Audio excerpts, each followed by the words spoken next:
వచ్చే లోక్సభ ఎన్నికల్లో BJP BRS మధ్య పొత్తుంటుందన్న ప్రచారాన్ని ఇరు పార్టీలు కొట్టిపారేశాయి. తెలంగాణలో బీజేపీ ఒంటరి పోరు చేస్తుందని కేంద్ర మంత్రి కిషన్ రెడ్డి, లక్ష్మణ్లు స్పష్టం చేశారు.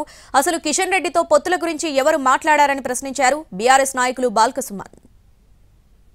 బీఆర్ఎస్ తో ఎట్టి పరిస్థితుల్లో పొత్తు ఉండబోదన్నారు కేంద్ర మంత్రి కిషన్ రెడ్డి. తెలంగాణలో 17 స్థానాల్లో పోటీ చేస్తామని చెప్పారు. మార్చి మొదటి వారంలో ఎన్నికల నోటిఫికేషన్ వచ్చే అవకాశం ఉందన్నారు కిషన్ రెడ్డి. ఎవడైనా మెడ మీద తలకాయ ఉన్నాడు, మా పార్టీ రాజకీయ పరిస్థితి చూసిన తర్వాత టీఆర్ఎస్ తోటి కలుస్తామని ఎవడని అనుకుంటే, ఎవడైనా ప్రచారం చేస్తే మూర్ఖులు వాళ్ళు. భారతీయ జనతా పార్టీ తెలంగాణలో స్వతంత్రంగా పోటీ చేస్తుంది. 17 సీట్లకు పోటీ చేస్తాము, మెజార్టీ సీట్లు గెలుస్తాము. మునిగిపోయే నావకు మేము సహకారం అందించే ప్రసక్తి లేదు. మేము స్వతంత్రంగా ముందుకెళ్తాము. ఏ రోజు కూడా టీఆర్ఎస్తో కలవలే. మేము ఒక సీట్ వచ్చినప్పుడు కూడా కలవలేదు. ఇప్పుడు ఎందుకు కలుస్తాం? అటు లక్ష్మణ్ కూడా ఇదే మాట చెప్పారు. బీఆర్ఎస్ తో ఎలాంటి పొత్తు ఉండదని పార్లమెంట్ బోర్డు మెంబర్గా చెబుతున్నారన్నారు ఆయన.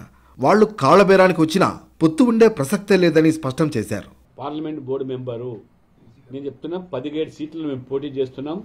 వాళ్ళు ఎన్ని రకాల కాళ్ళ బేరానికి వచ్చినా ఇవాళ పొత్తు ప్రసక్తే లేదు తెలంగాణలో. ఆంధ్రప్రదేశ్ అధిష్టానం ఆలోచన చేస్తుంది దాని మీద. అసలు కిషన్ రెడ్డితో పొత్తుల గురించి ఎవరు మాట్లాడారని ప్రశ్నించారు బీఆర్ఎస్ నాయకులు సుమన్. ఎప్పుడైనా పొత్తుల గురించి ఊసెత్తామా? బండి సంజయ్, లక్ష్మణ్, కిషన్ రెడ్డి ఎందుకు ఎగిరిపడుతున్నారని ఫైర్ అయ్యారు. బీఆర్ఎస్ ఒక సెక్యులర్ పార్టీ అని, ఇలాంటి వార్తలకు లీకులు ఇచ్చేది బీజేపీ అనన్నారు బాల్కసుమన్. కిషన్ రెడ్డితో ఎవరన్నా మేము అన్నామా? బీజేపీ నాయకులతో మేము పొత్తు పెట్టుకుంటామని అన్నామా? వాళ్ళు ఎందుకు అంత ఎగిరి పడుతున్నారు?